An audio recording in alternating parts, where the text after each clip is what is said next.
محمد و آل محمد بلند الصلوات.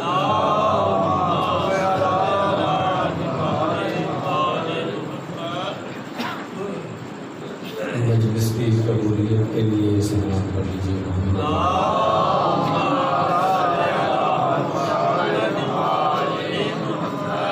اپنے اپنے مرحومین کی مغفرت کے لیے بآواز بلند صلوات پڑھ لیجیے.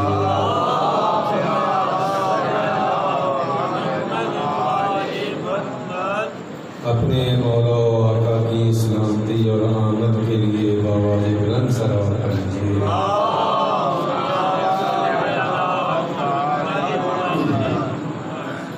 اعوذ باللہ السمیع العلیم من الشیطان اللعین الرجیم. بسم اللہ الرحمن الرحیم. الحمدللہ رب العالمین بارئ الخلائق اجمعین خالق السماوات والارضین باعث الانبیاء والمرسلین ثم الصلاة والسلام والتحیۃ والاکرام علی سیدنا ومولانا طبیب نفوسنا وشفیع ذنوبنا حبیبنا وحبیب الہ العالمین ابی القاسم محمد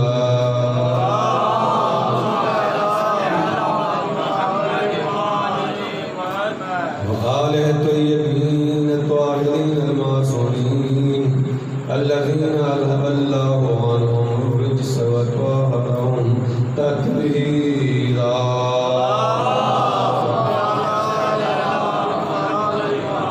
ولعنۃ اللہ علی اعدائہم اجمعین. اما بعد فقد قال اللہ الحکیم. بسم اللہ الرحمن الرحیم. واذکر فی الکتاب ابراہیم. صلوات پڑھ لیجیے.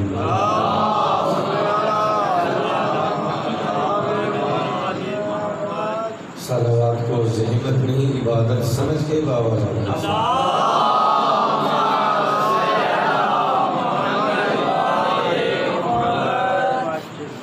عزیزاً محترم، ہماری یہ مجالس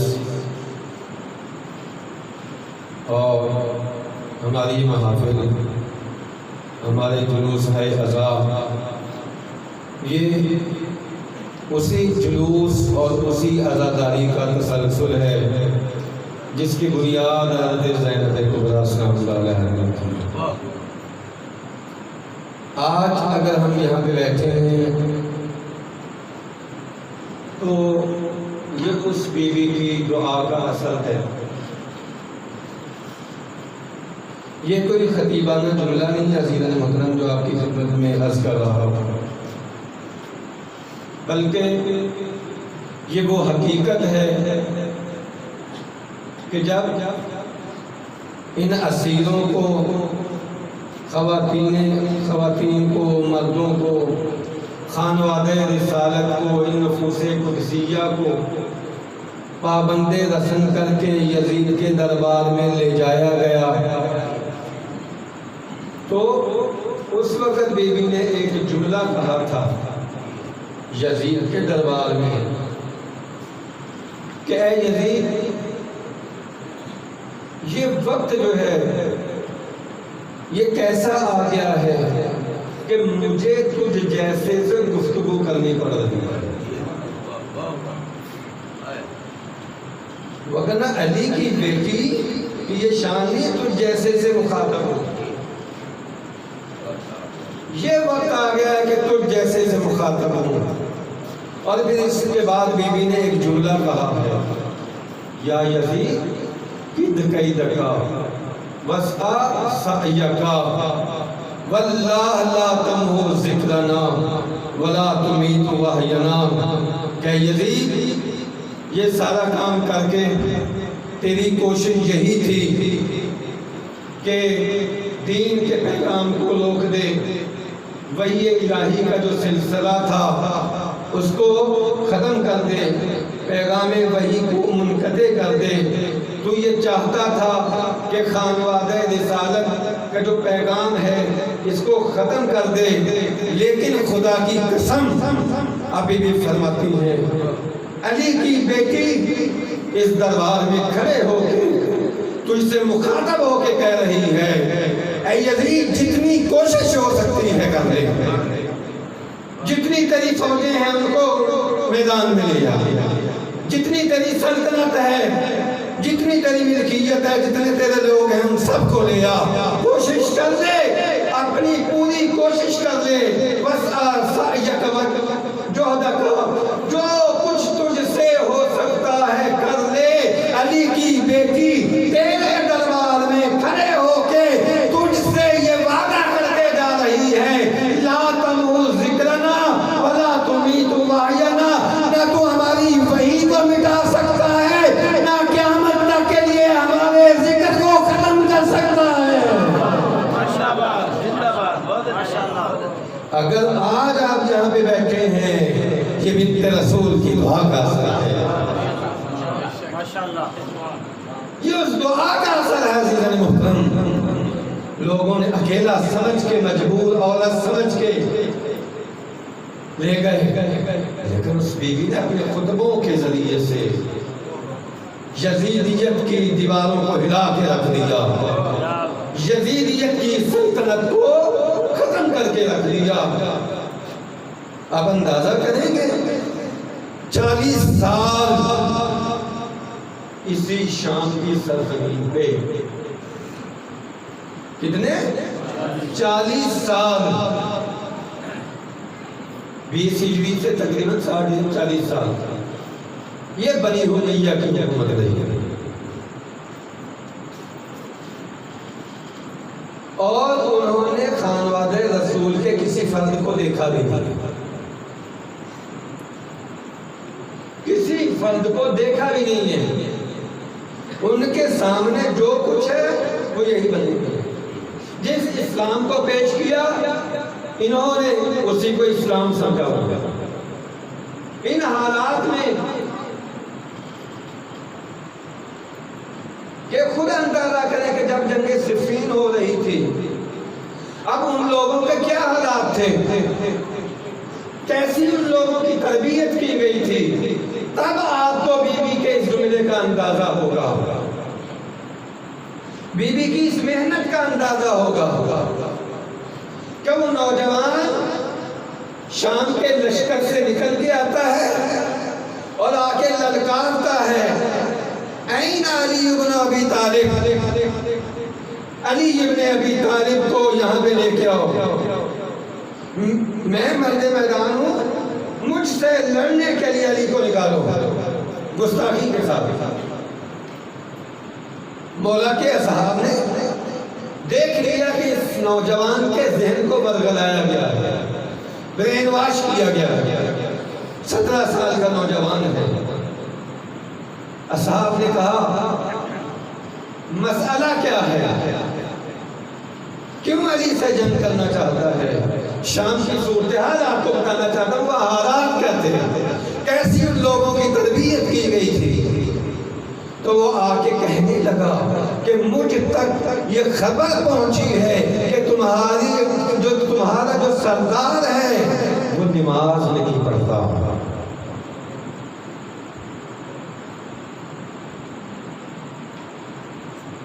علی نماز نہیں پڑھتا۔ شام میں یہ مشہور کیا ہوا علی بن ابی طالب، یہ اندازہ آپ کو واقعہ کربلا میں بھی ہو گیا ہوگا کہ جب اسرا کو لے جایا گیا ہے تو اس انداز میں لے جایا گیا ہے کہ لوگوں کو بتایا گیا تھا کہ ایک باغی سے جنگ ہو رہی ہے، اگر آپ کو یاد ہو، بتایا گیا تھا کہ باغی سے جنگ ہو رہی ہے۔ اس ماحول میں جہاں پر حکم دیا گیا تھا کہ ہر منبر پر علی کو سب دیا جائے،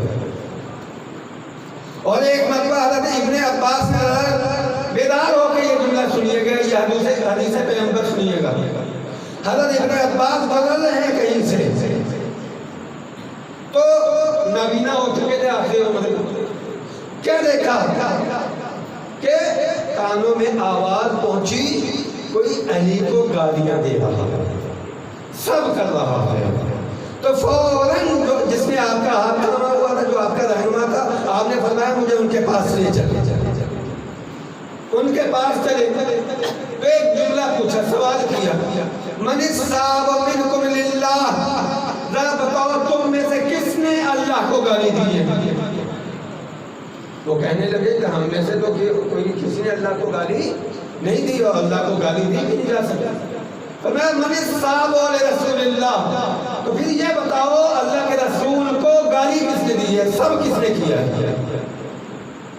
یعنی حضرت ابن عباس سن رہے ہیں، مدینے میں یہ کام ہو رہا ہے۔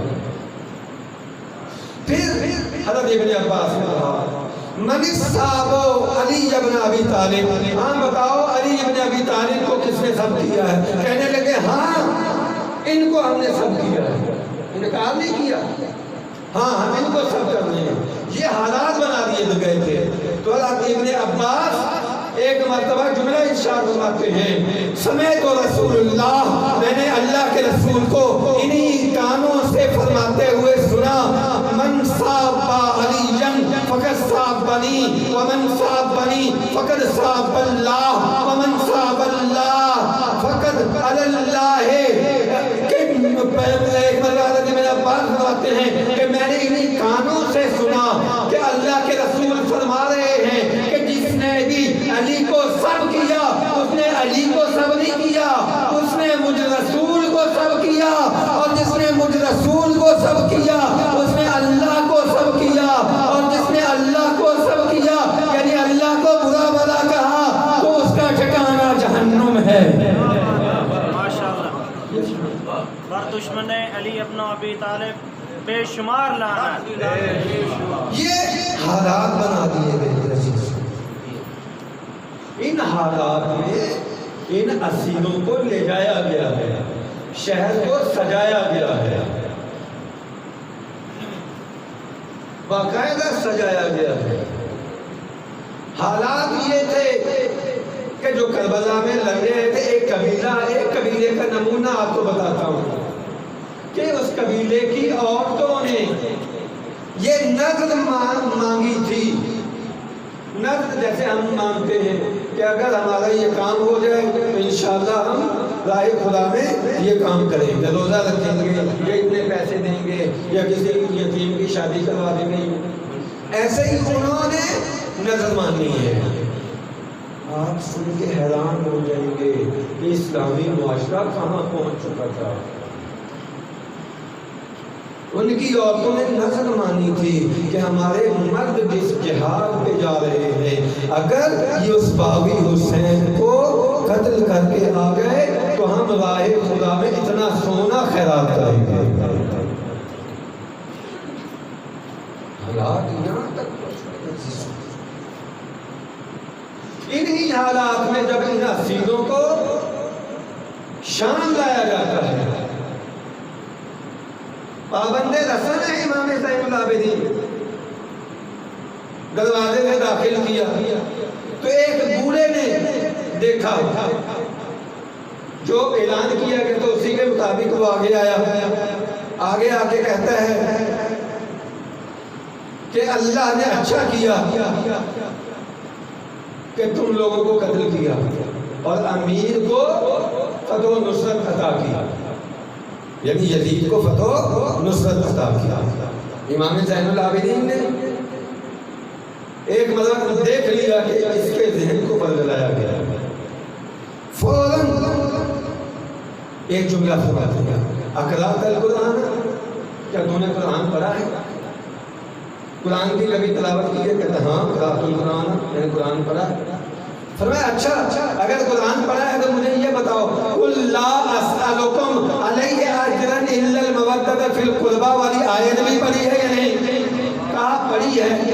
فرمایا اچھا یہ بتاؤ وآت ذی القربى حقہ، تو یہ آیت بھی پڑھی ہے؟ کہا ہاں یہ بھی پڑھی ہے۔ فرمایا اچھا یہ بتاؤ کہ للہ خمسہ وللرسول القربا، یہ ذوی القربا والی آیت بھی پڑھی ہے؟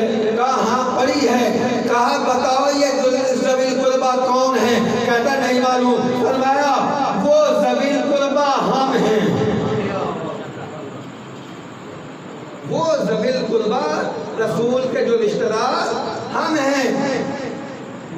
ایک مرتبہ امام زین العابدین نے پھر آگے ایک آیت ارشاد، کیا تجھے قرآن پڑھا ہے؟ یہ آیت پڑھی ہے، انما یرید اللہ لیذھب عنکم الرجس اہل البیت ویطہرکم تطہیرا۔ وہ کہتا ہاں، تو اور کہنے لگا اس آیت کا آپ سے کیا تعلق ہے؟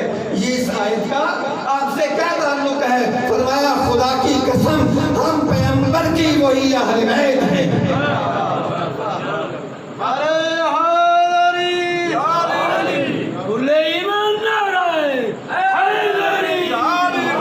لوگوں کو بتایا ہی نہیں گیا تھا، لوگ جاہل تھے۔ امام علیہ السلام نے فرمایا وہ برا حیران ہو گیا کہ ہمیں آج تک یہ باتیں نہیں بتائی گئی۔ ایک مرتبہ اس نے جو بے ادبی کی تھی امام علیہ السلام کے قدموں پہ گرا کہ مولا مجھے معاف کر دیجیے، یہ جو میں نے آپ کی بے ادبی کی ہے۔ اور پھر یزید کو جب یہ خبر پہنچی ہے تو اس نے کہا کہ اس برے کو مار دیا جائے، اس کی گردن اڑا دیا۔ حالات اس نہج پہ ہیں، ان حالات میں یہ قیدی کارنامہ انجام دیتے ہیں۔ 40 سال جہاں پہ بنی امیہ نے کام کیا تھا، مگر آپ اندازہ کریں کہ پاکستان میں ایک ہی خاندان ہو، پنجاب میں 40 سال حکومت کرے، تو آپ دیکھیں گے کہ اسی کے چرچے ہوں گے، اس کے مخالفین کی کوئی بات سنی نہیں جائے گی، جو کچھ وہ کہیں گے اس کو معتبر سمجھا جائے گا۔ یہی حالات شام میں ہو چکے تھے۔ ان حالات میں قیدیوں کو لایا گیا ہے، پابندی رسم کر کے لایا گیا ہے، اور روز جمعہ آتا ہے وہاں پہ مسجد میں جاتے ہیں، امام زین العابدین علیہ السلام کو بھی لے جاتے ہیں، ہاتھوں میں رسن ہے، گلے میں توق ہے، خطیب کو حکم ہوتا ہے جاؤ جا کے خطبہ دو۔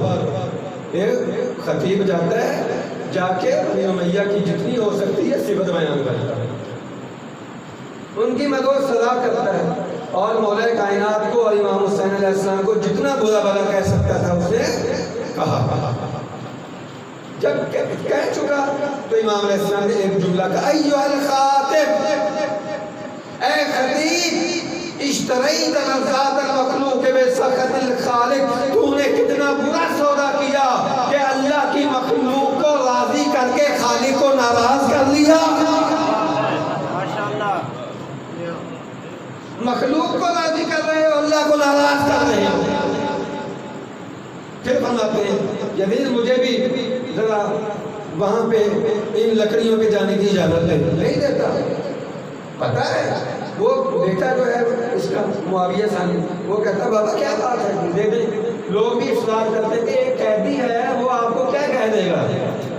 اس نے ایک جملہ کہا، یہ خاندان وہ ہے جن کو بدھی میں علم ملا ہے، دشمن کو بھی پتا ہے، اور کہا کہ یہ وہاں سے اترے گا نہیں جب تک ہمارے خاندان کو رسوا نہیں کرے گا۔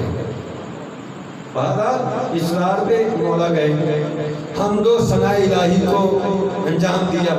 پھر فرماتے ہیں اوتینا ستن وفضلنا بسبعین، بہت لمبا خطبہ ہے، میں صرف یہ ایک جملہ آپ کی خدمت میں عرض کرنا چاہتا ہوں، یعنی وہ لوگ جن کو پتہ ہی نہیں تھا یہ خاندان کون سا ہے، اہل بیت کا خاندان کون ہے، آل محمد کون ہے، یہ قیدی کون ہے، اب یہ قیدی اپنا تعارف فرما رہا ہے، لوگ اس کو جانتے نہیں ہیں، جس کو باغی سمجھ کے لایا گیا ہے وہ ارشاد فرماتا ہے اوتینا ستن، ایک آپ اندازہ کریں یہ جشن ہے، یہ کوئی معمولی نہیں تھا، یہ آدھی دنیا کا حکمران تھا یزید۔ اس نے اس محفل میں آنے کے لیے دنیا کے وزیروں کو بلایا تھا، سفیروں کو بلایا تھا یہ جشن منانے کے لیے، اپنی فتح کا اپنے وزیر اپنے امیر جتنے بڑے لوگ تھے وہ وہاں پہ موجود تھے۔ ان حالات میں امام علیہ السلام خطبہ دے رہے فرماتے ہیں اوتینا ستن وفضلنا بسبعین،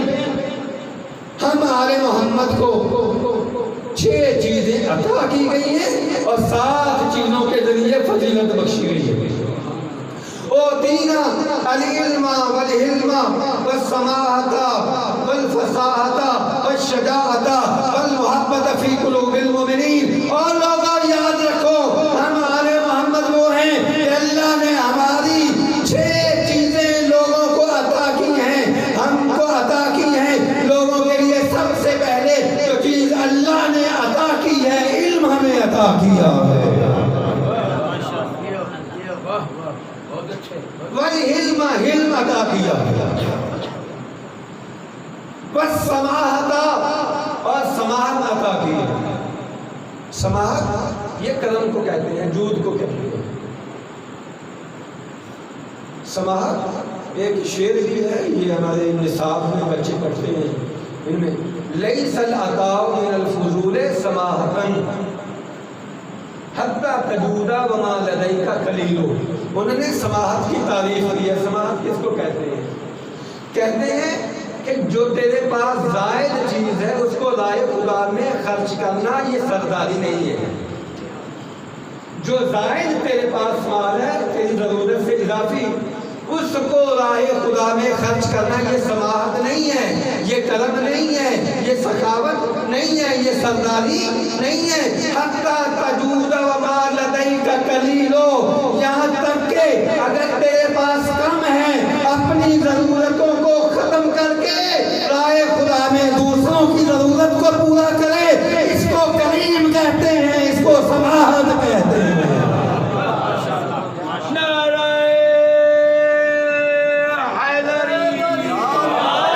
عزیزو یہی تو وجہ ہے قرآن نے تصدیق مہر لگائی ہے اس آل محمد کے خاندان پہ، وَيُطْعِمُونَ الطَّعَامَ عَلَىٰ حُبِّهِ مِسْكِینًا وَیَتِیمًا وَأَسِیرًا۔ خود 3 دن کے بھوکے ہیں لیکن اللہ کی محبت میں اسیر کو بھی کھلا رہے ہیں، فقیر کو بھی کھلا رہے ہیں، یتیم کو بھی کھلا رہے ہیں۔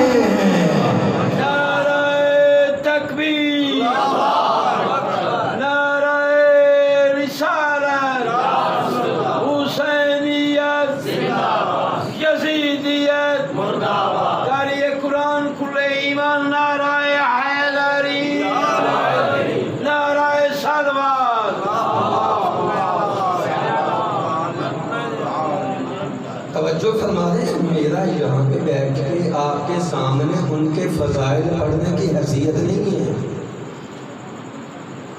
یہ ماحول ذرا چیک کریں، وہ ماحول کیا تھا؟ اس ماحول میں امام سجاد اپنے فضائل بیان کر رہے ہیں، لوگوں کی آنکھوں پہ جو پردے پڑے ہوئے تھے اس کو ہٹا رہے ہیں۔ اے لوگوں، جسے باغی سمجھ کے قتل کیا گیا تھا وہ باغی نہیں ہے، آؤ بتائیں ہم کون ہیں۔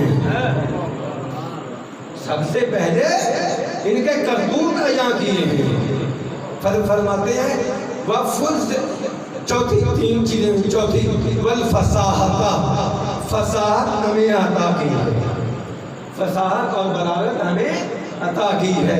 لہذا اگر آپ کو یاد ہو تو پوری تاریخ اسلام میں اگر خطیب منبر سلونی کوئی کہلاتا ہے تو وہ علی ابن ابی طالب ہے۔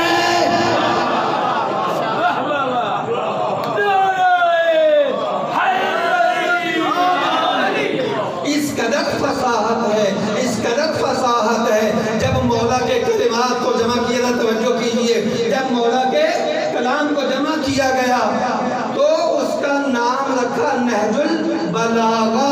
تو کہنے والے نے اس کی تعریف یوں کی، امام کلام المخلوق تحت کلام الخالق، یہ وہ کلام ہے